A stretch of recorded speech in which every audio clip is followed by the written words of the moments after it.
everyone and welcome back to Final Fantasy XIV, where last time we took on our first proper multiplayer content where I played with my partner and one of my friends as we went through the optional dungeon Halatali. Hopefully we're going to be doing more of that in the future, and we will see how that evolves as time goes on. I'm hoping to eventually start doing voice chat and maybe get more people in, but we will see. That entirely depends on just how other people are feeling about joining in. Today we are continuing on with the main story, playing as Pugilist, because we played as Marauder for Halatali, and that bumped Marauder all the way to level 26, 4 whole levels. So at this point, the only class I'm really worried about with experience is Pugilist, because it's only level 21, but I'm sure we'll be fine. Well, I think we're still in the level 20 quest, so it'll be fine. Today we're continuing on as we are finally, hopefully, meeting the Sylphs. Before we properly go out and begin to meet with the Sylphs, we're going to run the minion roulette. And for this week, our minion is Palom. Alright then. Rolf, are we ready to go meet the Sylphs, or do you have more to teach us beyond just dance to greet them? Rolf Hawthorne would share further knowledge to assist you in befriending the Sylphs. Oh, still here, eh? Great. There's one more thing you should know about the Sylphs. They don't take kindly to guests who show up empty-handed. To earn their trust, you do well to bring along Drat, what was it again? And my wife Rosa and I were just speaking of the matter not days ago. Forgive me, friend. Speak to Rosa at the comb. Her memory should prove more reliable than mine own. You really do not have the best memory, do you, friend? Alright, well, Rosa's way off to the west over at Fullflower Comb, where the beekeeping is done. So let's go ahead and hike over there to ask her, hey, what's the thing we need to bring as a gift for the Sylphs? I knew it wasn't as simple as dance to greet them. That would be way too easy. Now, I do have corrections to make, and people who are probably screaming at me several episodes ago about the misinformation. As I said in that episode, I have never really done a lot with materia before, so it was probably to be expected that I had some info wrong. So, I finally figured out why people were burning over 70 materia in single attempts at materia melding. What is going on with materia melding is... let's go ahead and pull up materia melding just so we can take a look. I'm not going to put any of these on my weapon, but... So, we have 2 materia slots here, 1 materia slot here. Typically 1 or 2 materia slots, sometimes 3 I think you can have up to.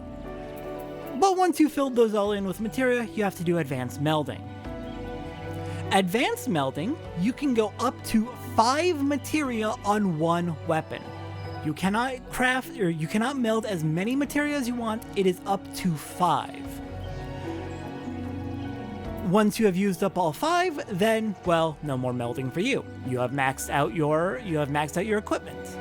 The more materia you've already melded, and the higher item level, I believe it is, that the equipment is, the harder it is to meld with lower chances of success.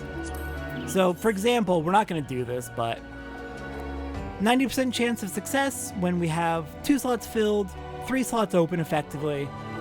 But this is a level 18 item, and we're level 21. Can I find another example?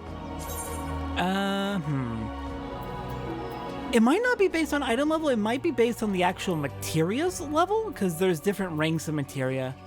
Yeah, okay. So this is a rank 2 materia. I imagine this would be harder to do an advanced meld than a rank 1.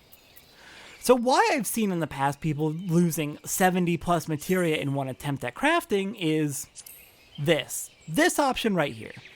The 3 in your possession will be used in succession until advanced materia melding succeeds. So if someone has 70 plus of a single type of materia in their inventory and they set it to just automatically use as many as it takes to succeed, that's why you can end up losing so many materia. My bad. You can only go up to 5 materia melds, not as many as you want. Now I know, and now you know, and now the information has been corrected, and I apologize for being incorrect. But again, as I said, I hadn't really done anything with materia before. Anyways, enough of that. Rosa, we have a job to do. I just wanted to make sure that correction was out of the way in a main scenario episode, so it wasn't lingering for too long. A peace offering for the Sylphs. Were it anyone else, I'd recommend a jar of honey, but I fear that wouldn't get you past their front doorstep, dear. No, their tastes run more to the unusual. Are you perchance familiar with milk root? That's what we call the root of the most fiendish seedkin, the ochu. When chewed, it exudes a cloudy liquid that's said to induce curious visions in the imbiber. You'd not catch me dead trying the stuff, but the Sylphs seem to enjoy it to no end. I've not seen an ochu around the comb in quite some time, but I did encounter a suspicious clump of grass the other day. Were you to stimulate it somehow with some of this amber syrup, for example, you might be surprised at what comes out. Good luck. Okay, so hunting ochus in order to get milk. Was it milk root, they said? Alright, well then, let's go get the offering for the Sylphs, and then we should be ready to go, I believe. We'll probably want to check in one more time with Rolf, unless we're feeling confident.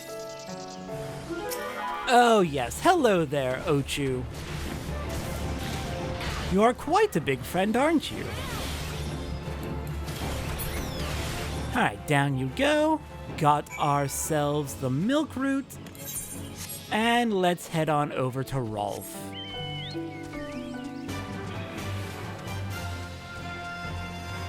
See if he has any other last-minute memories that he needs to give us before we head on to meet with the Sylphs.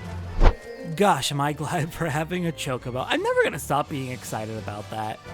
Just, it's so nice to be able to move around so much faster. Alright, Rolf, I bring you milk root. Ah, you're back. Was my wife able to direct you to a suitable offering? She was indeed. Milk root, but of course, those Sylphs quaff that cloudy stuff as quick as I do a flagon of mead. The effect's just about the same as well. Any road, a gift of milk root will have the Sylphs calling you friend and sister the moment they lay eyes on it.